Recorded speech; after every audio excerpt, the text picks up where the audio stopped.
Metro rail ঢাকাবাসীর জন্য আবেগের একটি জায়গা। এই মেট্রো রেলের কল্যাণে নগরবাসীর যাতায়াতের কিছুটা হলেও স্বস্তি এসেছে।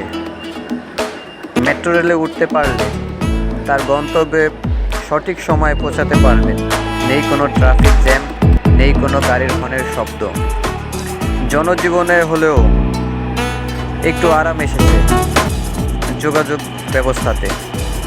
মেট্রো রেলের ভিতরে বসার আসন সংখ্যা কম থাকতে পারে, কিন্তু মানুষ এতে হতাশ হয় না।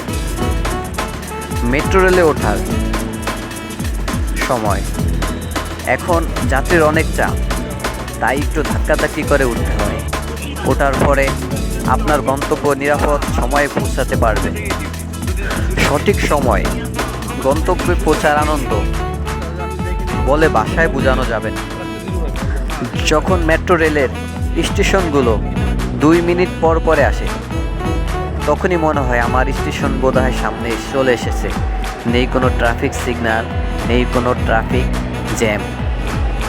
আমার মনে হয় সারা ঢাকাতে যে পরিমাণ জ্যাম, সারা ঢাকাতে এই মেট্রো রেল করলে নগরবাসীর আরও উপকারিত হবে।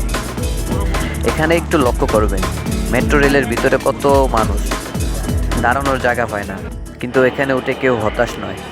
সবাই জানে যে নিজ গন্তব্যে সঠিক সময় পৌঁছাতে পারে। চলতে চলতে মেট্রো রেলের জার্নি শেষ হলো, এখন নামার পালা। মেট্রো রেলের স্টেশন মূলত 3 তলাতে এবং দ্বিতীয় তলায় রয়েছে কাউন্টার। টিকিট কাটা এবং টিকিট জমা দেওয়া একটু বিরক্তকর, তাও স্বস্তির।